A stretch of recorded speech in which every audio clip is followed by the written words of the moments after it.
Good afternoon, everyone. My name is Ariane Morgan. Welcome to the first session of Essentials of Fundraising Workshop. Today, we're going to be doing a deep dive into the foundations of fundraising. Today, I have with me Heidi Vega from Forest Lake Academy. We're so excited to have her joining with us today. We're going to be taking a look at some of the tips and tricks to help your ministry better fundraise. So whether you have a building project, a ministry, that really needs some extra support, we're going to help give you some tips and tricks today. And we're going to be having about a 40-minute presentation time, followed by some lived examples and a time for Q&A. So go ahead below, put your comments and questions. Additionally, you can text the number below for those questions. And if we're not able to get to all of them, please send me an email, and I'm happy to connect with you and learn more about your ministry. Now, before we dive in a little bit more, we want to really start with the word. And in Proverbs 3:9, it reads, "Honor the Lord with your wealth, with the first fruits of all of your crops." Now, I say this that we might be reminded, folks, as we're going forth and asking individuals to support our various ministries, that we don't have to have a sense of fear, because God has placed on each of the individuals' hearts who we might be connecting with an aspiration to give. So as we go forth, we are inviting the Holy Spirit to be a part of these divine appointments.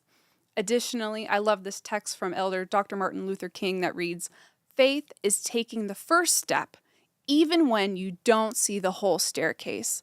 And folks, that's what we're doing here today. We're taking the first step.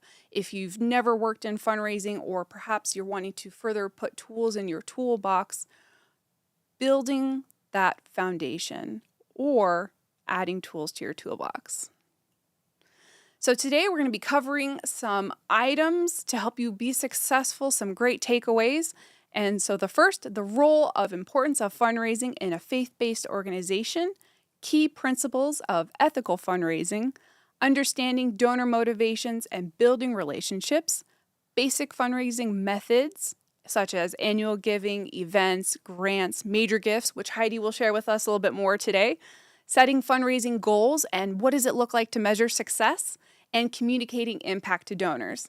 So Heidi, what will be our takeaways at the end of today? Our takeaways will be a clear understanding of what fundraising is and why it matters, practical tools for engaging donors and cultivating support, confidence in applying fundraising principles to organizations and ministry, awareness of common challenges and strategies to overcome, next steps. Great. Thank you so much for sharing with us in that regard. So the next steps, we will finish today's session as to understanding as where we go from here into some of our next sessions as well. So why fundraising matters? Why does fundraising matter in ministry? Well, it helps to support the foundation. It fuels mission, programs, and people. It invites others to participate in God's work.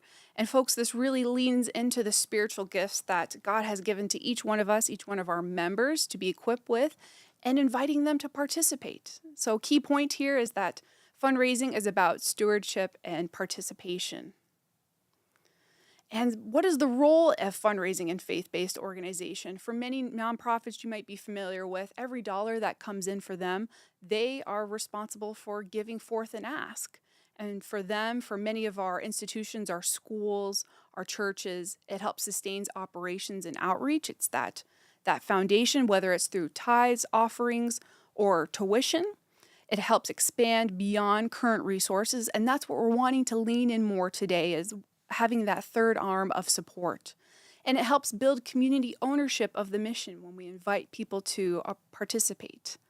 Key point, fundraising strengthens mission alignment. I want you to underline, exclamation point, that part is that as we're going forth in developing our fundraising toolbox, that it really needs to be connected to our mission. And where can that begin?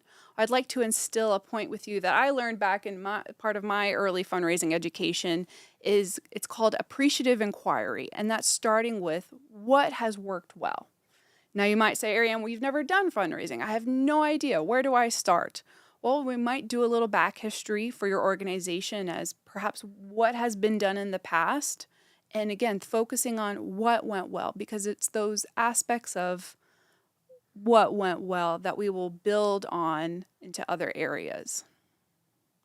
So, some ethical fundraising principles that we want to instill to all of our ministries, constituents, and beyond is transparency and honesty, respect for donor intent. It's very important, Heidi, as I'm sure as you know, when individuals are giving for a Absolutely. specific gift, that we are honoring that gift. It can be very easy when funds come in for us to say, well, we really need it over here. Mm-hmm. Well, we really need to respect and honor how that individual has given. Absolutely. And accountability and good stewardship, no pressure. And so, what that can look like, folks, is inviting people to participate in a way that's more of an invitation rather than saying, well, if you don't give to this part of our ministry, then we won't have this aspect over here. Rather saying, hey, we'd like to invite you to be part of this mission. And because of your support, we were able to help support X amount of families, for example. Very different in communication when we're not putting that type of pressure. So, key point, trust is the foundation of long term support and allowing God to participate in these aspects of being ethical in our fundraising principles. So, some common pitfalls to avoid is over promising outcomes. I know this can be typical when we have some building projects and some dates might be overlapping. Perhaps a permit came in late or we missed a deadline. Using guilt or fear, we talked a little bit about that. Poor financial reporting. I'm happy to share for Florida. I know this is not an issue. Big shout out to our treasurers that really help us on the auditing side. Thank you guys so much for your support in that regard. And lack of follow up. And it's understandable, folks, that for our school boards, for our church boards, these ministries are built with volunteers. And as a result, people do have priorities and things that do come up in their work. And so I'd ask that as things pop up in our lives, that we give each other that type of grace that we would want to receive. And also perhaps developing further communication styles and follow-ups that are realistic. So when there are bumps along the road, that it doesn't completely overturn the momentum that we're wanting to have. And again, I want to instill, let's not tell God what our plans are. Let's invite Him to help write them for us. And that can really help when we're writing out a timeline for fundraising for a building project. So strategy, clear policies, and consistent communication. I love this text that we'll read here. It comes from Luke. My family read it at the end of the year around Christmas time. It reads, whoever can be trusted with very little can also be trusted with much. And whoever is dishonest with very little will also be dishonest with much. This, for me, Heidi, was a reminder at the end of the year. I said, God, thank you so much for the little things that you have entrusted in me, because I see how you've allowed our ministries to grow in these greater things. But it all starts back at the little things that we're faithful in. Additionally, I love this message from C.S. Lewis. It reads, integrity is doing the right thing, even when no one is watching. And I believe this is such a great reminder that when we're fundraising, when we're meeting with individuals, donors, volunteers, God is always watching. And at the end of the day, this is His work. And as we're collaborating with individuals to have such integrity, it really transpires as in the efforts that we put out for fundraising.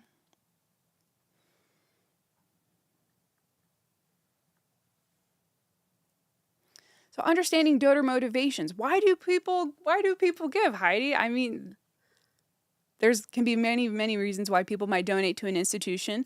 Well, one is faith and values in alignment, a desire to make a difference, personal connections to the mission, trust in leadership. I know for my family, for example, we've been touched from various ministries that have been a blessing to our family. For example, our daughter's Sabbath school class, we are absolutely having such a great time. And because of that blessing we've received, we've given back in that way. And also a reading program that our daughter was able to get some books from. I said, wow, I really appreciate what someone gave our kid, and I want to give that to someone else. So folks, why do people give to your school? Why do people give to your church? It's because they see alignment in what you're doing, and that we can communicate that connection of alignment to their personal interests. And again, feeling connection to the mission. They have trust in your leadership. And key point, people give to purpose, not just to need. And we'll definitely see that and want to instill that in some of the storytelling that we have of not giving out of guilt, but rather an invitation to participate in the mission. So Heidi, can you share with us what does it look like to build strong donor relationships? How can we do that for our various organizations, for our churches, for our schools? So one thing that I think anyone that thinks of fundraising, they think of the money. I'm guilty of it. When I started into fundraising, I thought it was all about the money. And we got to put that aside. And the main thing of fundraising is actually building that donor relationship. Fundraising is actually about the donor. It is about them and what brings joy in their giving. You have to build that relationship just like any other relationship. It takes time. You got to know what interests they have, what they like to, what organizations they already currently give. And you just learn these things by doing small touches with people, by getting to know them, inviting them to a breakfast, either through emails, any kind of touch, by text, by newsletters. It's a way to connect with them, and you need to learn more about the donor. So it's building this donor relationship is less you telling them about your organization. It's actually listening to them. Listening to them and always focusing on the donor itself. So, and also, if you have a donor that's already currently giving, always be automatically, once you get a gift, call, say thank you for your gift, be genuine on that gift, because most of these donors will repeat if they how you build that strong relationship. And also remember, you're not going to ask somebody to marry you on the first date. Well, You know? So you're not going to ask somebody for money on the first meeting that you have with them. So it's very important to build that relationship just like any other relationship. Communication is key, making sure that they're informed of what the money is doing. Never forget that. What does the money does? They want to know that the impact the money is having. So that is the key on building this relationship with donors, really getting to know them. Very good. Thank you so much. I recall in one of the donors that I was able to connect with once, it was just amazing to see after a gift. I had done a little bit of back research and found that they were interested in playing the banjo, and they had given a donation to our organization, and I had given them, one of these types of mugs, and they thought, oh, cool, a mug. And I was like, no, you gotta open the mug. And they opened the mug, and in the mug there was a banjo clip, and they were taken such aback that we had done our research and saw them a little bit more for who they are instead of just someone that could give. And that's one of the best examples that I could probably share in that regard. So the practical tip is the strong relationships come before requests. So focus on the connection, not just the donation. So that's very important. So some basic fundraising methods that, again, we're excited to hear about more from you today, such as annual giving, events, grants, major gifts, and what can that look like? So for fundraising, it has many arms that can be of support for an entity. And we don't want individuals to hone in on all of these all at once and know that, but what can we take forth as starting with, perhaps learning one or two of these in that regard? So I just want to make it very clear, most nonprofit uses all these. Uses annual giving, uses events, uses grants, and major gifts. So when you are a huge organization, a huge nonprofit, you have staffs that are focusing on all this. Some of the times we don't have that staff, and maybe in your church or in our schools. Like when I started at FLA, I was just a one person doing all this. So when I started, I did just focus on annual giving because that's something that we were already doing. That's what the school was already focused on. So it was easy to focus on annual giving when I started, when you don't have all these other major aspects already built in your nonprofits. So I think we will start with annual giving and what does that entails. So annual giving is the regular donations from individuals. These are maybe you have a set of donors that are already giving yearly to your organizations or maybe monthly, depending on your donors. These are the ones that you're probably sending letters to, asking in a broader way. It's a little less personal, impersonal, because you're not having that connection. But it's important to use because you're probably using a broader range to connect with your donors. So if you're just starting, it's also important that maybe in annual giving you have a smaller goal. Maybe it's a goal of maybe 50,000. If, like for my example, we're a school, maybe we need 50,000 to help 5 students to stay at FLA. So it helps you set one specific goal. It helps you maybe for a whole year focus on that on your annual giving. Or it could be something like, again, we do share the dream, which is for our students to stay at FLA, even if they don't have the funds. So it's one of our main annual giving choices for our donors.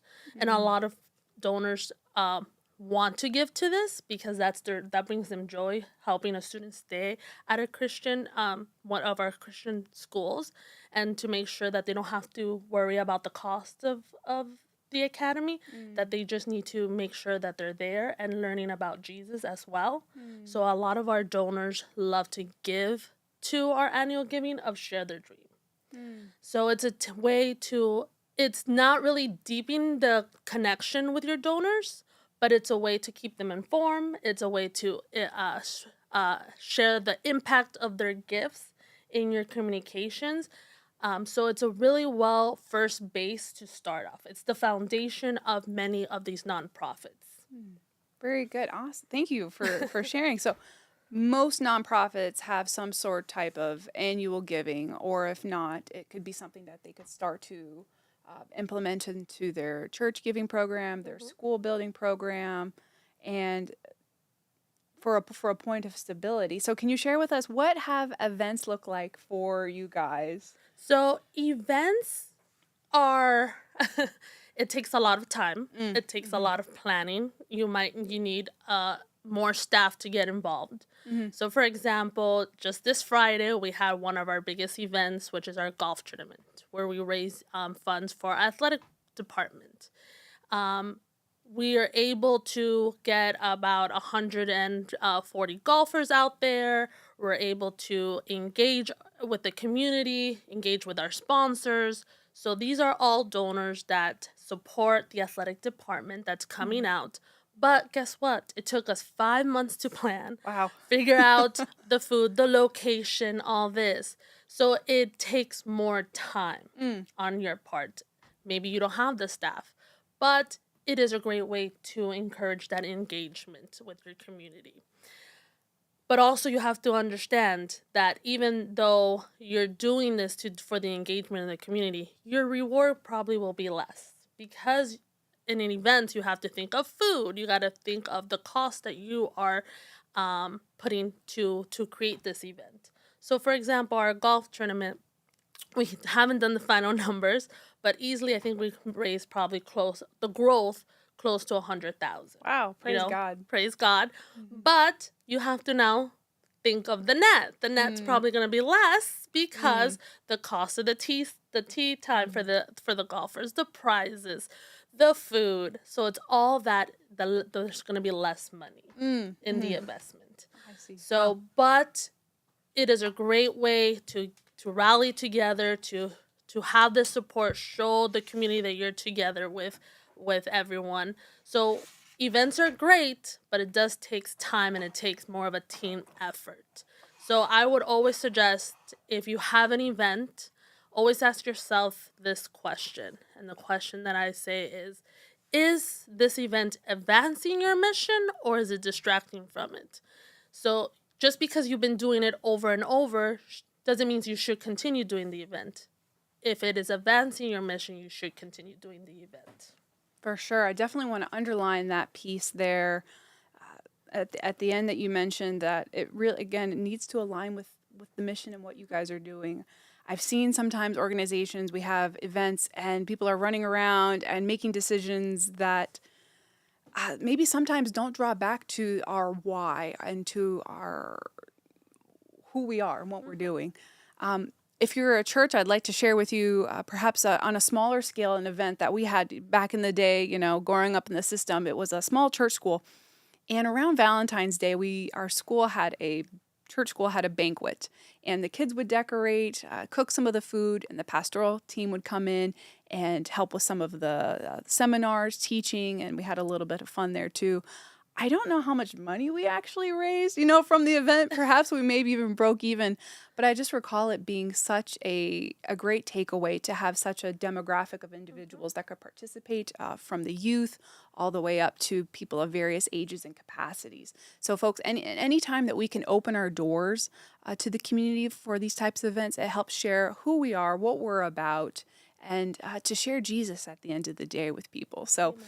If it's a golf tournament, if it's a small dinner, a cake-a-thon, a walk-a-thon, think of an event that your church or school might do, perhaps just, again, starting with something small, one, and I believe it can really be a blessing to your organization to move forward with in fundraising. So grants. Okay, we're going to talk a little bit about grants today. I know individuals are really excited to hear about grants. Again, we're going to be doing a deep dive into 2 other sessions later in the year. Please make sure that you're registered for those.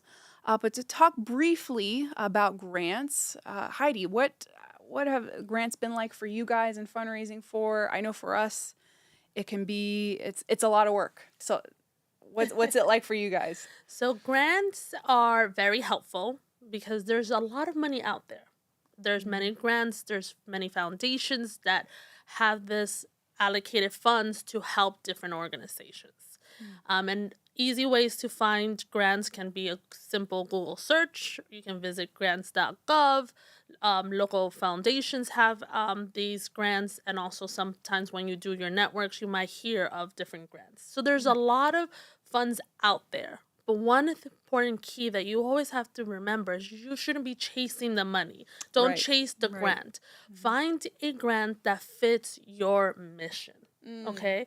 Because when you're doing these grant writing, you have to explain why this grant is helping your mission or your organization and all this. So you have to really have evidence, data to prove how you're going to use these funds and why is this funds important to your organization.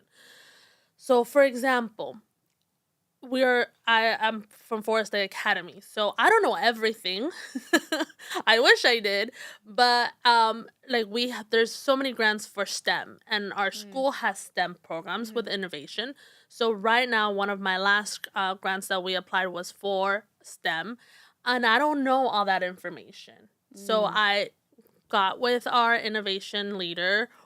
We met weekly. We went through their bylaws, what information the foundation, the grant was requiring from us. I started getting. Sometimes they ask for the budget, so I had to contact our business office. They need a letter from our board members, so I have to work on that. So it takes a lot of time as well, just like events, but you can get people around your staff to help you get that information. And you, as the person that may be in charge of the grants in at your organization, you have to put all that information and present it to the foundation wherever you're applying for the grant. One thing is that every grant also has a deadline, so you have to be on top of that. For example, the last one that we just did was in December 31st. I was revising things on New Year's Eve, making sure, before I submit, we have all the information that they're requiring because they have want all this information, and before they say yes, they want all this, and they give you all that information before you even apply for the grant. So that's why it's important to do your own research. Don't chase a grant just because, oh, they're giving $100,000. No, does it really align to your mission? Because you don't want to also lie or give false information or just invent. No, you really want to find a grant that is really pertains to your mission, that is easy to explain and is easy to showcase at all to that foundation. Yes, thank you. Yeah, I think when on our side for the conference where we see excitement towards grants it can sometimes be, oh, we heard a grant about this, but I'm thinking, man, do we even do that? So, folks, it's just a reminder that as we're looking for grants, it really should be for existing programs or programs that we're wanting to grow. Let's not. It would be very much backwards to be requesting funds from an institution if it's not something that we're already offering. It could also be a grant that it's also new that you're wanting to get there, but you have to have a really good, strong case that you're how to get to that. Because one of the questions I remember clearly of this grant was saying, okay, maybe you don't have this program ready, but what are the steps that you're willing to take to get that program ready if we even offer you the funding for it. So it's very important to have that in all that information. So you can expect to have written a grant in a week. It's impossible. You need time. You need months to really do your research. To do the due diligence. Yeah, that's on, I'd say, on par with what we've seen as well. When a grant comes across our desk, it's like, okay, this is going to take a couple weeks, couple months. I need to talk with Treasury. I need to talk with the various ministry, whether it's Pathfinders, Adventures, and folks here at the conference. We're happy to connect with you in that way to help your ministry write and apply for grants. So if you need help with your EIN or with developing a budget, or if it's a building project, we're happy to connect you with property development in that regard as well. So again, we will learn more about grants in our next two sessions. And next, we're wanting to hear more about what is a major gift, Heidi? Is my organization ready for it? How do those work? So major gift is an area that most big organization is where they get most of their funds from. There is a smaller pool of people, of your donors is usually like a 12% of your donors that it's smaller, that have the capacity to give, and these are the relationships that you have really deepened that are willing to give to your organization, but you have to be willing to ask. So major gift, it is usually your champions that already support. Most of the time, is your champions that already support your organization. They're already, you probably give your annual gift, but you're deepening that relationship, and you're gonna do maybe a major ask from them. Okay, so I say when I started at FLA, we were not ready for major gifts. That's why we focus on annual gift. But now that we're in a building project, okay, where FLA is expanding to a building project, and this is where are now. We're doing major gifts. And this is where you're trying to get a smaller pool of donors. You're having these conversations. You're showing them the project. You're seeing where areas that brings them joy in giving. Sometimes they want to have something named in the building project. Maybe they want maybe not to be named, or maybe they want to continue supporting a program that is already active right now in the school. So that's why it's very important to have that relationship with your donors. And you have to make sure you're having these touches with your donors and really understanding where they want to invest their money at, where they want to partner with you. And one thing that we as FLA, we work with a consultant named Marcy Heim, and she has helped us really cultivate this 3-sentence ask. And I'm going to go into a little bit more in detail. So once we have developed that relationship and we have done these 7 to 10 touches with donors, we kind of give them like love letters that she likes to say that tells them, okay, how how you have supported us in the past, but these are some options that we think based on our relationship where we think maybe you're interested in giving. And it's sometimes we and then are always at one of our last three sentences are ask, and it's saying you understand what you consider a gift, and you should have a number in your idea. And what my experience is, when I have done this three sentence ask, I've never heard the word no. Wow. It's either been yes. It's actually been surprising sometimes. Yeah, actually, I can do a little bit more. And if sometimes it's been like, oh, I can't do that right now, but I can do this. So I Wow. have not yet really, when I've done this three sentence ask, I haven't heard the word no yet, but I have had some success in the sense that if they can't do that amount, it's just something lower, and it's okay. We're not here to pressure the donors, like we were saying before. It is what brings them joy and what they can give at that moment. So can you mentioned 7 to 10 touches. What might that look like? 7 to 10 touches can be a phone call, a meeting. It could be an update, an email. Now with technology and since COVID, Zoom calls. It could be just newsletters. It's ways that you're communicating with your donors, because you don't only want to communicate with your donors when you're asking for money. Because Right? you don't want to just always, if you just call them for them to give and for an ask, that's not building a relationship. So you're really building this relationship through different various methods of communication. Beautiful, beautiful. Thank you. That is very encouraging to hear. So it's having the right timing, the right words, and understanding of the person's capacity too for major gifts. That's awesome. So in setting fundraising goals, folks, what we'd like to share with you, it's more than just about, the bottom line. If you can envision, many organizations use like the thermometer, right? And we'd like to branch out more than just the thermometer and having some clear financial goals. In setting your fundraising goals, it should be tied to your mission and programs, realistic and measurable. And so what that can look like is breaking down a little bit more, which Heidi shared with us, into the specific areas of funding for a project. So if there is a Pathfinders and you're wanting to fundraise for a child to attend for for a school year, well, how much does that really cost? How much does it cost for a uniform for them to attend and do the honors, to perhaps go on camporee? Having that transparency and funding towards those specific areas can really help.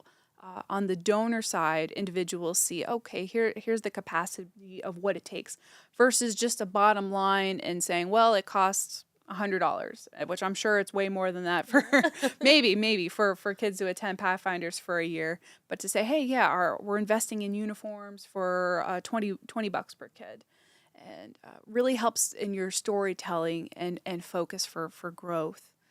And having it be realistic and measurable. When you think again of your volunteer basis of people's time, what is our capacity? Can we raise X amount of funds in this amount of time? Does that work for our entity?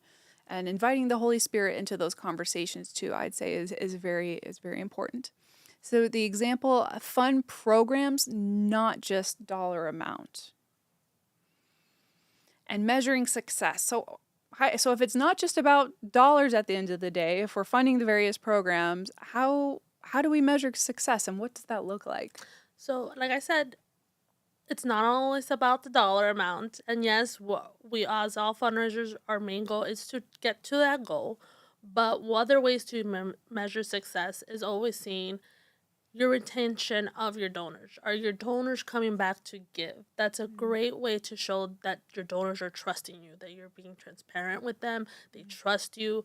They know that the money that's allocated to this program is going to the right way. So one way to measure is if your donors are coming back and giving again. And you have repeated donors. Also, when you see donors engage and feel connected to your mission, and you get probably they have such a great experience, one donor, and they say, hey, that donor also tells another person, and you get new donors. So that's another way to measure that success in fundraising. And you always have to always showcase that what the money does. And most of the times you want to showcase saying, look what you did as a donor. You know, it's not, like I said, it's not always about the money, what the money does at the end of the day. I think I heard in some of the language terminology for fundraising, when you're acknowledging with a donor, it's using you, not so much I, Oh, but yes. how much you. Thank you for what you did because of your donation. You were able to help us get to being able to support this aspect of our mission. Absolutely. And we're about to get into that now of what does it look like to communicate impact in that regard? How do we tell stories, individuals, and for one, sharing stories, again, not just numbers, showing how gifts can change lives, using simple language and visuals. And this is where, again, I would really want to emphasize of leaning in on your board side, from your church, from your school, as to what are some of the spiritual gifts that people have. Perhaps there is someone with a camera that has a photography business that would be happy to take pictures. Again, iPhones can take great pictures too. And by no means am I saying go get a $2,000 camera. You don't need to go do that. But let's lean into what has God blessed our organizations with and inviting them to participate in God's work. And additionally, using simple language and visuals, we don't need to, I think, overcomplicate the why and the what that we're doing. And I think keeping it simple, short stories, short phrases, simple pictures, you can see exactly, oh, I see exactly what they did. They did it on this date. It can really help draw into people versus, I know there's can be a time and a place for reading more of an in-depth story. But when we're trying to get something out quick to attract individuals, how to break that down a little bit more. So, how has that been a success for you with? So, like how you said, like when I started in fundraising, it's really easy just to focus on your organization. Very easy, just say, look at us, look at FLA, look what we're doing. It's very easy, and it's very easy to showcase that in your communications. But you have to change that mind frame when it comes to fundraising, when you're doing these letters, when you're doing these a communication, that it's not about what the organization is doing, it's what the donor is actually doing.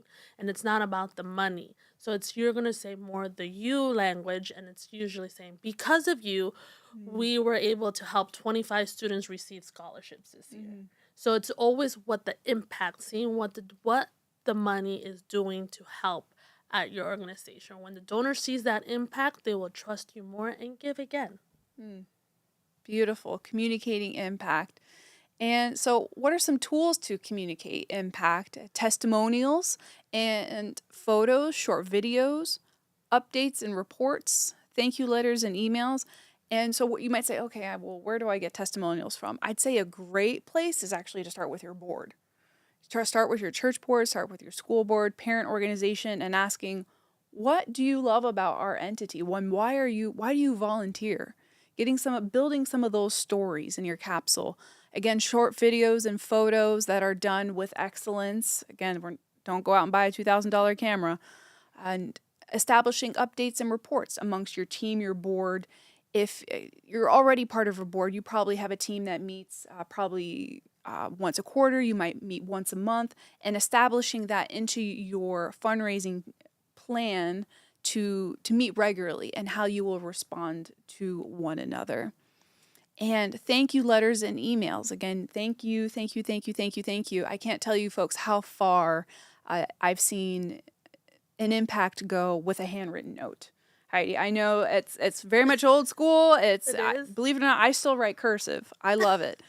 And it warms my heart when I know that someone is receiving this letter and they've thanked me, and I've heard someone say, I can't tell you the last time I received a handwritten thank you card, and I'm just like, oh wow, that's huge. So and those things they take time, but little investment, and I think it really shows, hey folks, I see you, we see you, thank you for your donation. And a logistic time point when someone does give a donation, a standard that we've seen in replying is about no more than 24 to 48 hours, right?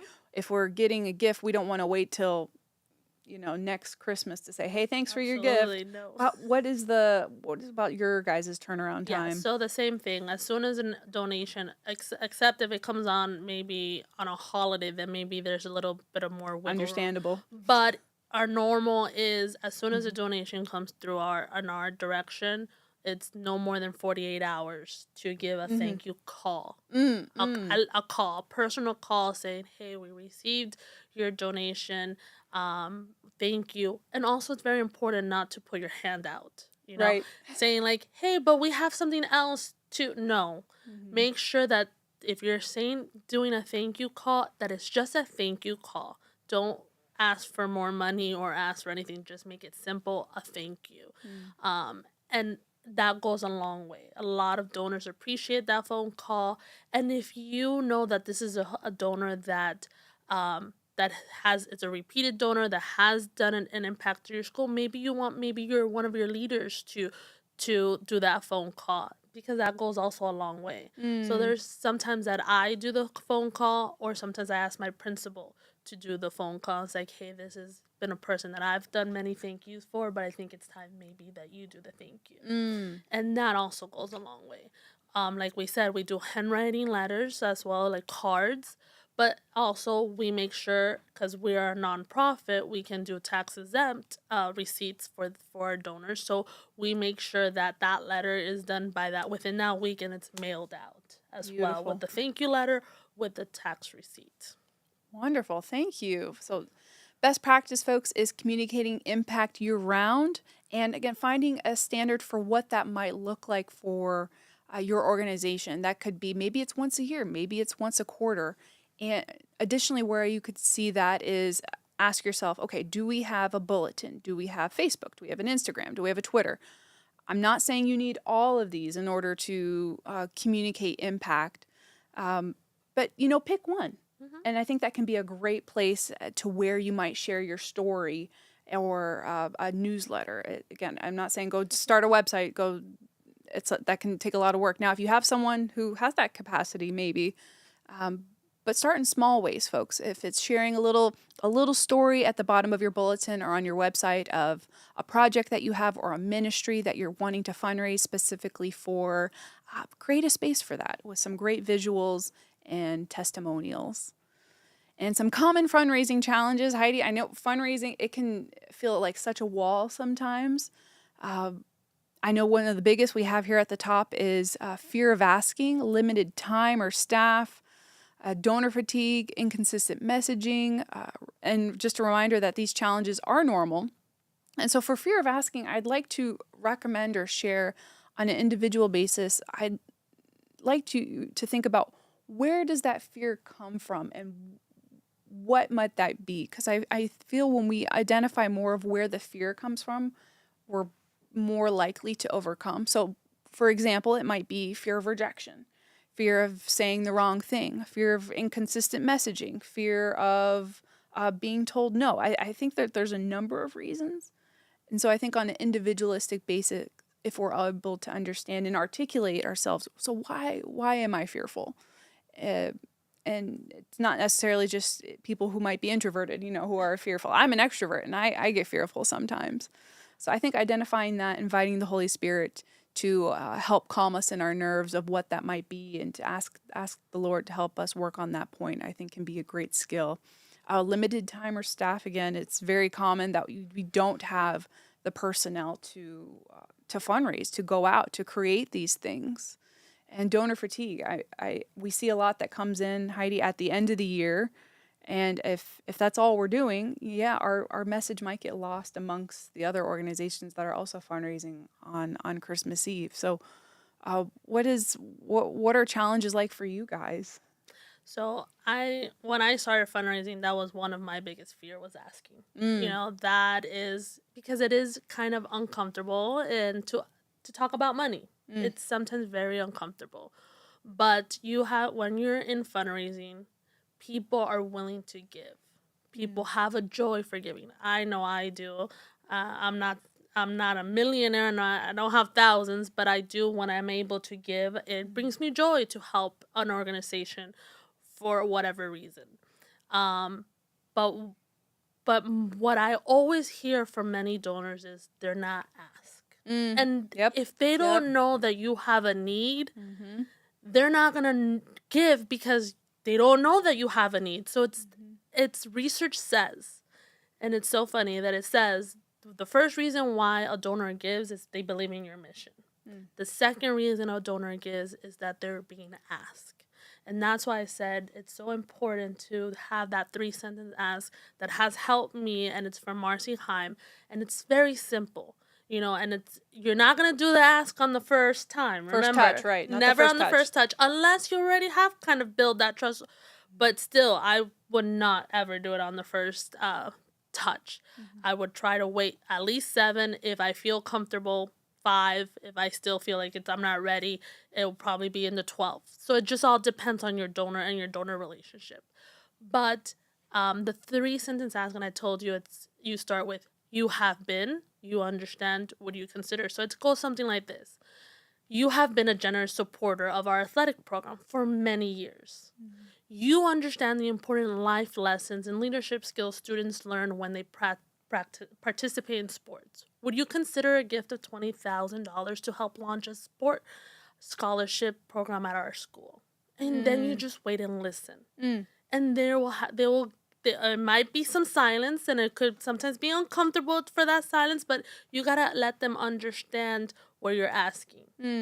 And then they will let you say, yes, I can do that amount. No, not yet. I can probably do something here. Or, like one case, they said I can give a little bit more. So just that little 3-sentence ask can go a long way. And of course, you're going to practice this. When I started doing this, I practiced and I practiced and I practiced, and it helped me take the fear of ask. And no one has ever gotten offended the number that I have chosen. Because I have already developed that kind of relationship, and I've seen, okay, this is where they have given in the past. Maybe I can ask them for a little bit more, And it's just, and again, it's just you're asking, would you consider? And that goes a long way. So keeping the relationship first, keeping the ask specific and timely. You've listened, and keeping it short. Exactly. Keeping it short. I love it. I love it. Thank you for sharing that with us. And folks, I'd like to share with you this text from 2 Corinthians 9:7. It reads, each of you should give what you have decided in your heart to give, not reluctantly or under compulsion, for God loves a cheerful giver. I want us to be reminded as we're going forth to connect with individuals through divine appointments, when we are giving that ask, again, that God has instilled on those individuals' hearts either an ability, an amount to ask. And I love, again, what you said earlier. I want to underline that exclamation point. People are not being asked. And we hear that all the time as well, that people have capacity, especially within our denomination. People are already giving to tithes. They're already giving to offerings. And they're not being asked, nor do they know what's going on at their church or their local school to further that mission. So how we might further develop in storytelling to have an opportunity to give that ask. So some strategies to overcome challenges: start small to build momentum using a simple plan, sharing responsibility across leadership, and staying mission focused. And again, so where this might look like is we've talked about a number of tools today, such as your development, whether it's through your communication plan, annual gifts, events, picking maybe one, maybe two of those to start or enhance. Let's keeping it simple. Again, if you maybe have a 50-student school, you might not have a golf tournament, and that's okay. Yeah. You might have a Valentine's Day banquet, though. Yeah. So keeping it realistic and sharing responsibility across leadership. And I really invite our principals, our teachers to really lay into your volunteer team, that God has brought wonderful volunteers to our organizations, and that we would equip them back with the responsibility of this shared mission. As we finish in this section of staying mission focused, I know going into events, we talked about some of the nitty gritty and the specifics that we can get into that can be sometimes distractions, but saying, okay, is this in alignment with what our organization is doing? And if it's not, if it's distracting us from our mission and vision, I think we're spending too much time and energy on this aspect. And so, Heidi, how have you overcome some of these challenges? I always go back that everything that I'm doing is for God's glory. And this is not Amen. my mission, it's God's mission. And I just every time before I meet with a donor, before I present anything with a donor, before anything, I try to always have prayer with our donors, really have those conversations where God, Jesus is at the center. And everything will follow, Mm-hmm. and it's just making sure that you have Jesus at the center of everything you do and stay focused on that. Because like at least for us, we're doing this most of the things that I do it's for Share the Dream, which is for students to have a Adventist education, to continue learning about Jesus. So when you have these challenges, always take it back to God and have that time and make Jesus the center of your mission and your fundraising goals. Yes, I really want to emphasize that what you said of I think that is like the golden part of what we're blessed with as faith-based nonprofits is we have God on our side. We have God to help drive the mission, drive the agenda. This is not about all of us, God. This is about you and what you're doing through us, that we may connect with others, individuals, and be a blessing to them, and invite them to be a part of the kingdom. And that's what we're inviting you all to be equipped with, as well as tools to help your ministries grow to grow the kingdom. It's not about just raising money at the end of the day for just because while we're down here on earth, but to connect relationally with individuals as well. And was that all the challenges that you guys had? Of course, you're gonna have challenges of maybe you. I have always had the fear of people saying, "Oh, it's Heidi again. She's calling again, and she's Mm, probably asking for money." mm, You know, don't. Those are your negative thoughts that are in your head, and mm, um, donors are busy people. They have things that are going on in their daily life. I have donors that say, "Yeah, I'm gonna give this to tomorrow," and that tomorrow doesn't come, but I know that they want to give, and mm, they're like, and then I just send them, "Hey, just a reminder before end of year," and it's just you have to sometimes be like that little poking, just like mm, mm, you know. Don't forget about us, mm, and mm. they don't mind it. Like Sure. honestly, it's just sometimes you get so busy in life that you're like, oh, I forgot that I was gonna do that.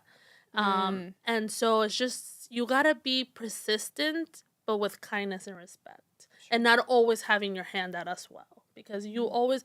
That's why I said, like, if anything you're taking out of any of this, for me, is that relationship. yep. That relationship, because you want to really get to know that donor. Because if you're just asking them for money every minute, every second, that's not really a That's relationship. fatigue. Yeah, that's not That a and that's relationship. gonna just fatigue the donor as well. Mm. Thank you again for underlining that, folks, of keeping people first. So some key takeaways: fundraising matters and supports ministry. Ethical practices build trust. Relationships drive generosity. Simple systems lead to confidence, and everyone can grow in fundraising. So, some next steps between now and our hopefully our next session where you'll join us is taking an inventory of your fundraising efforts. Again, let's go back to appreciative inquiry of what has gone well, or what would you like to further grow in your ministry. Picking one or two items that we spoke about today. Again, not the full umbrella, but perhaps it's your digital media, perhaps it's part of your storytelling. Pick one or two to help strengthen in your message. And again, equipping with your lay team, your volunteers to bring that ministry into fruition. Creating a simple communication plan. Again, I don't think we have to over communicate, but commit to understanding one another Mm-hmm. and commit to learning and practice. So now we're going to talk about some lived examples that you might all say, "Hey, so okay, all this sounds great, but what has been some application? Where has this looked like out in the field?" Heidi, could you share what some fundraising has looked like for you here in Florida at Forest Lake Academy? So I'm gonna share some few stories, but the first one was my first ask. It was the first time at FLA. I met this donor that he was constantly giving to our annual giving. Got to know him. Like I knew like kind of his snacks, kind of like what his like favorite drink was.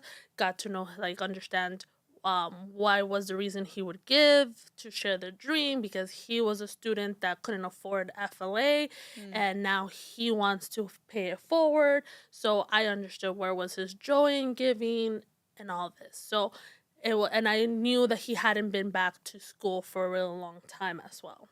So after all these 7 to 8 touches that I've done, gotten to know him, I was like, hey, I invite you to come to FLA. We'll do you a tour. When he got there, he saw that his snacks were there, his favorite snacks. He was like, wow. His favorite drink which was a Dr. Pepper's cherry flavor. Had it ready. He was like, how did you remember this? So these are little things that they feel like, wow, they're really listening. And they're seeing that we care about them. It was just those little small details. I took him around the school, showed him introduced him to our principal. Also, he had interaction with our principals, really seeing where we were planning to go. And so I did the 3-sentence ask. I was really nervous. I practiced for days for my 3-sentence ask. And this is the gentleman that said, actually, he would give annually $5,000. So I was like, okay, maybe we can ask him maybe $20,000 for Share the Dream. And actually, he said, actually, you know what? I can do 25,000. Wow. So he was that donor that really said, I can actually do more. So that was that kind of connection that I knew I kind of built, and I kind of understood who he was and where he wanted to give his investment in. Another one was during alumni weekend, one of also our biggest events, because we invite our alumni to come back to FLA after many years of being away. We invite them, they come, they get together as a class, and this is the time we kind of showcase the building project for the first time during the alumni weekend. And this donor came up to me and says, you don't understand what FLA means to me. I was a student. If I wasn't in FLA, I probably wouldn't have done anything with my life. Wow. Like FLA, the teachers that I had, the spiritual life that I had. Now he's a dentist, sorry. So he was saying, I wouldn't be in the place that I am now if it wasn't through FLA. So I want to give back. So I got to know him. We kept on seeing different places that he want to give. He wanted to give to the building project. And after some communication, I was like, okay, let's see. I did do a $30,000 ask. He says, yes, maybe, but I'll probably divide it in 5 years. He called his accountant. He was like, actually, I can give it in this year. Wow. So those are those kind of donor relationships. And of course, not everything is roses. You're going to have challenges. So one challenge that I had was I met with a donor. There was a donor that before I got there, he gave money for something and it didn't get allocated correctly. So I was like, okay, you just listen, apologize, even though I wasn't there at that position at the time, but I was there. I just listened to his frustrations. And when I listened, I saw that it did sound angry, but I actually saw that it was more hurt because things were not allocated correctly. So their trust was already like a little bended, I guess. But when I got there, I listened and I was like, okay, we're sorry. And I tried to like kind of walk him through, okay, these are the steps that we did wrong, and admit that you did wrong. We're not perfect. Say, this is the mistake that we did. How can we improve? How can we do better? And bring him along in that journey. And that has helped that relationship, that he saw that we recognize our error, that it wasn't allocated the correct way, and then make sure that now any donations that come our way, that we're making sure we're crossing our T's the correct way. Yeah. That maintaining that donor intent and like you said, of listening, making it right, and being honest. Yeah. Hey, I'm sorry, we messed up, and taking ownership of that is absolutely huge. And sharing like you did earlier of your first ask. I remember too some of the first asks that I had put out and first grants too of just hoping and praying. And I remember once it was one of the first grants we put out, and they had called back because they wanted more information. And I remember my heart just like leaped out of my chest. I was like, oh my goodness, yes, we need to. I didn't even know who to ask because they were asking questions about some other stuff. Uh, but the momentum can come. It does come, and we do get no's, but it's going from transitioning from okay, the no's are going to come, but that no is going to get me closer to my next Mm-hmm. yes. Additionally, here at the office, I have the pleasure and opportunity to serve and work with pastors and with schools. And in this last year, one of the churches that we've been collaborating with, they've been doing a building project for some time now, and they're opening on March 28th. I'm so excited for them. We're going to go and celebrate. But they needed some funds to really help finalize some of the aspects of their building project, and we collaborated with them, our PR marketing team here as well, and we developed a wonderful video for them. We did some storytelling. We also did a couple letters that we put out to the community. One was more generic, general to the congregation, letting them know, hey, here are the specifics. And then we also did some more specific letters to individuals tailored to about the amounts that we thought that they could ask, and also consulting with the pastor, the church board, and coaching them into some strategy for asking. And because they had identified people who had given, and to share with them, hey, here's some messaging that you can share with these donors of, hey, I see that you've donated, X amount over this period of years, and you may know we have this building project, and we were wondering if you would like to help support us in our AV or for our chairs. And it was beautiful to see the responses that they've gotten back over this last. We've been working with them almost for a year, and it's really just utilizing, I think, the tools that are out there and the ask that is out there, putting that out and inviting God to do the rest, honestly, because it's not about us showing up. It's how God is moving folks amongst our church, our congregations. And sometimes I know for sure I sit back and I say, wow, this truly was God. I could not have made this happen. I say that And every day. I say I don't raise the money when the principal says it. I say it's not me. It's God's work. He's doing it all. amen. And so thank you so much for those tidbits that you shared with us, the vitality. And as you guys go forth, we're praying for you guys and rooting for you for your in support.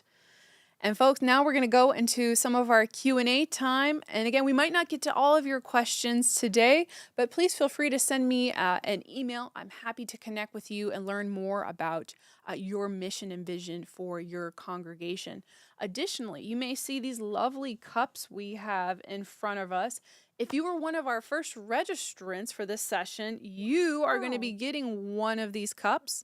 Now, if you unfortunately, we only have one for this session, but if you didn't register and would like to receive one of these cups, please register for our next session. At our following sessions later in the year, we'll be giving these out as well. So please be sure to register. So now let's get into some questions.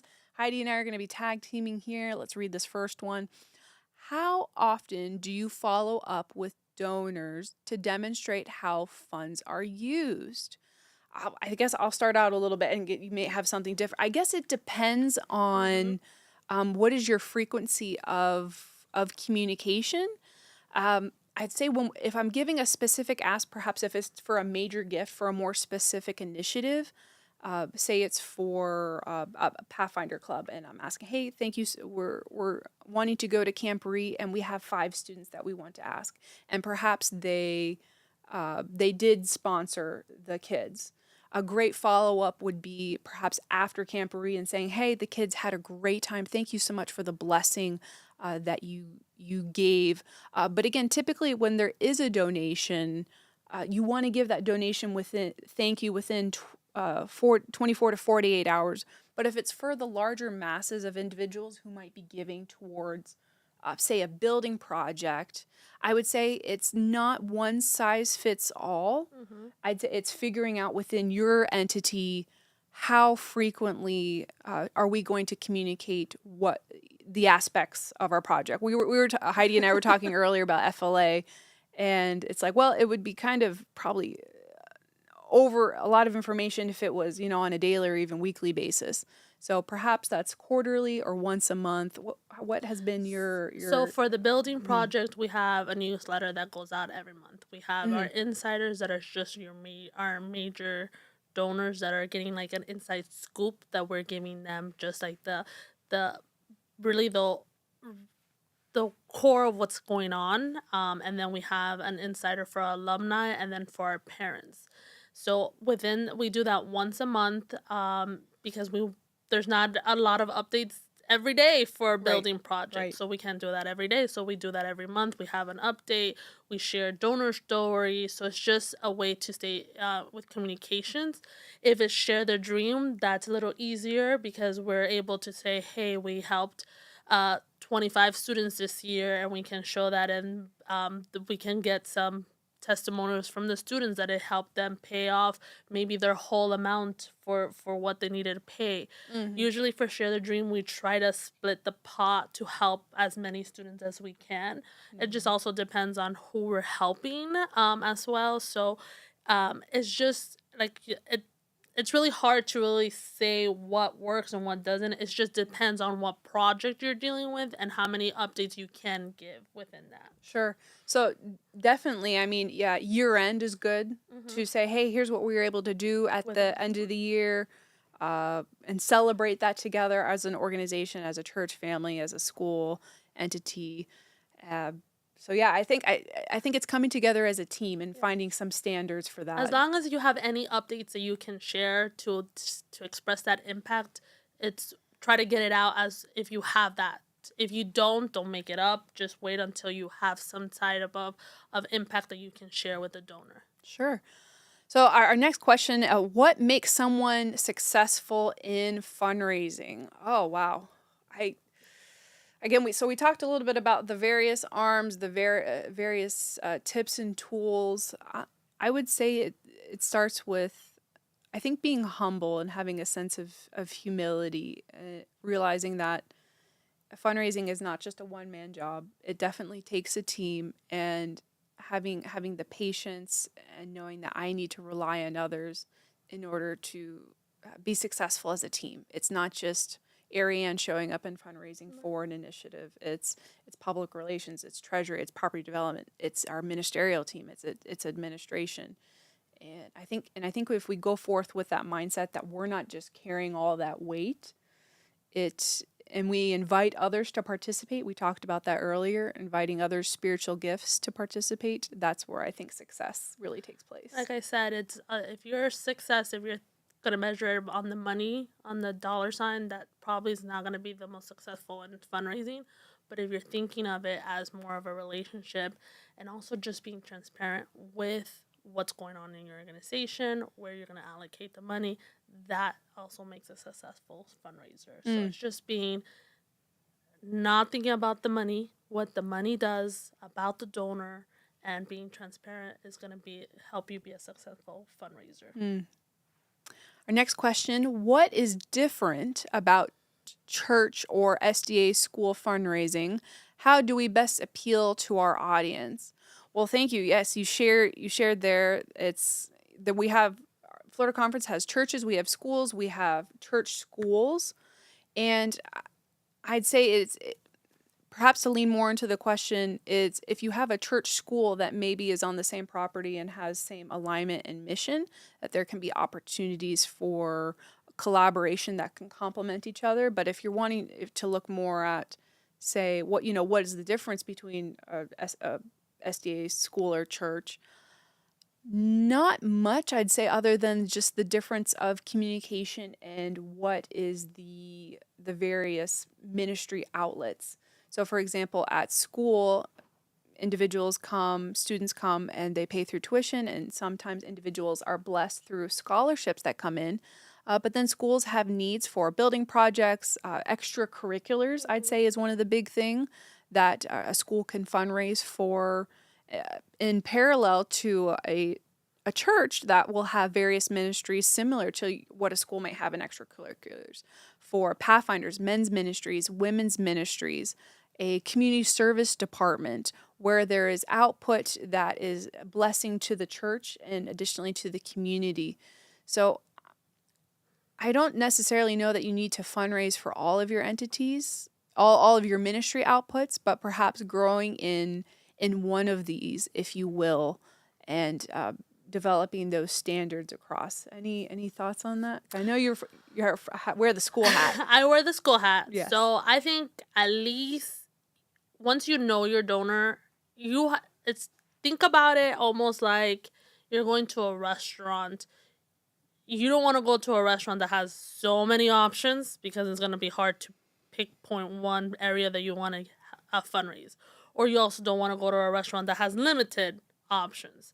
So think about once you know your donor, what area they want to help. If it's in the church, maybe give them 3 options. Okay, these, and you will probably know based on what the conversations you have. Maybe they're interested in Sabbath school. Maybe like your heart is on your daughter's Sabbath school. So you're gonna give them probably a little bit of options there, and to guide. You're guiding the donor to what brings them joy. So if it's the school, if I know this donor loves the music program, is a musician, loves music, I'm gonna give him a little bit more options on the music program. Maybe start a scholarship, maybe help buy us instrument. So that's why I said building that relationship is so key because it gives you so much insight of maybe where the donor wants to give, and maybe you can direct them. Hey, for the church, these are some options that you're willing to support. For the school, these are some options you can support. Beautiful. Yeah, I'd say the options are always a great key because it's not just presenting this or nothing. Yeah. It's this or this or this. And I know whenever that comes forth to people, it really helps attract. It's like, oh well, I maybe that's not an interest or personal alignment, but I definitely connect with these areas over here. I am a student that couldn't afford Adventist education. So my heart is always supporting to Share the Dream. Maybe that's not somebody's cup of tea. So it's maybe their athletic department. So that's why it's really important to understand what brings them joy, because you want to give them that option because that's where maybe they want to give and invest their money on. Next question here is, how do you know when someone is ready to be asked for a gift? Ooh, Heidi, I'm going to let you take that one first. So it's just really when you feel ready, it's time to do the ask. This is the time that you've developed this relationship. It's when you feel comfortable doing the ask. And it's not saying that you're not going to get nervous because, like I said, I was super nervous to do my first ask. But I felt like, okay, I've developed this relationship. I know where his heart is. His heart was for Share Their Dream. I knew he was already a donor that was giving to Share Their Dream. So it's when you feel ready for that donor. If you don't feel ready to do the ask, then don't, because you feel you haven't made that connection with that donor. So it's when you feel really comfortable to do that ask with them. Yeah, and maybe just to add from a perspective, I've seen it always starts with listening. I can't tell you how many times with a divine appointment I've sat down with someone, and one of the tools that we've shared here again is always to start with listening, because I've sat down with people and have said, "Hey, how's it going? What's going on with the family? What's going on with work?" And the conversation starts with, things are not going good. Yeah. And that's your cue probably not to do the ask that moment. Exactly. And I say, Lord, thank you for allowing me to listen and being able to be supportive of that individual. And case in point, sitting down with a family once, and they were sharing some struggles with their child with school, and we just sat and it was time to listen for that 45 minutes, and left with prayer and continued praying for that individual. Messaged them a couple weeks later and asked how they were doing, and they said, "Oh, thank you so much. I have a check in the mail for you already." And this was before I had even reached out to them, but I think it draws back to when we invite the Holy Spirit into as we're going forth to meet with people, to have that discernment of when to listen, when to ask. That again, it's not us figuring it out, but it's listening to God's leading amongst those conversations. if I can just add Yes. also, one thing that helps me is what I normally do before I feel like I'm ready to do the ask. Maybe one of my meetings before that ask, I say, hey, is it okay that in our next meeting, can I present some options for you Mm. that maybe interest you in giving into different areas? And most of the times they say yes, or maybe it's like, no, maybe we need to explore it more. So that can also give you to see if they're also ready to have Mm. that conversation. Mm. So I would probably sometimes add that before I do my ask to see, okay, I think we're ready to go into that conversation. Mm. Beautiful. Love that. And so I think this is our last question here. How do I tell a compelling story about the mission? Well, we talked about some of the tools that you can utilize. Again, does your church have a bulletin? Do you have a Facebook page? Do you have a website? And I think it's starting with that platform and summarizing some of the outcomes that comes from a ministry. Again, it's not just the dollar sign and how much we raise or how much does this building project cost, but starting with some storytelling of, for example, we'll go to the building project that we worked on, and some of the wording was of such of, folks, can you imagine what it will be like for our sanctuary to expand? And instead of having 200 individuals, and we're going to be able to have over 500. And Mm-hmm. we are looking forward so much to the potlucks, the fellowships, the Pathfinder clubs that are going to be meeting in there, and the open health seminars that are going to be happening in the community. Having some of that vision casting of what's to come, of here's what we are doing with the funds that have come in, and here's where we see growth. I think in a condensed, concise, with a great picture, that's aligned to the mission, that says, hey, we if your mission's about families and loving people, hey, that needs to show in a picture and part of that story. Absolutely. At least for us, for our building, we always bring it. Most of our donors are alumni. They walk these same hallways. They have built friendships that have lasted for years. Mm. So when we touch back on that their time here at FLA, it's so much easier to put them into like now and seeing these students how their lives are going to be affected with this new building project. So it helps them to really see that. For Share the Dream, a lot of the time is sharing students how they couldn't afford to be here, but because of their help, they're here and they're learning about Jesus. So it's sometimes grabbing testimony from students. So that's what we kind of use to share our story and our impact. Mm. Beautiful. Thank you so much for sharing that today with us, Heidi. And so, on our last slide here, folks, we want to share with you in a reminder for our upcoming sessions that we have. If you're just joining us live, this is the first session workshop for a 4-part series that we have for this year. We have 3 more for the remainder of this year. Again, please feel free to register. Our registrants, you have the opportunity to perhaps get one of these lovely cups or mugs in and we'll be connecting with you via email to get that to you. And here are the dates that we have for that. The next one will be May 17th, and then August 30 and November 8, all at 2 p.m. So thank you so much, folks, for joining us here online. Thank you for what you are doing to grow God's kingdom. We're excited for what you will be doing, and we're praying for your mission. I look forward to connecting with you. Again, please send me an email if you have additional questions. If not, we'll see you next time. Thank you. Take care.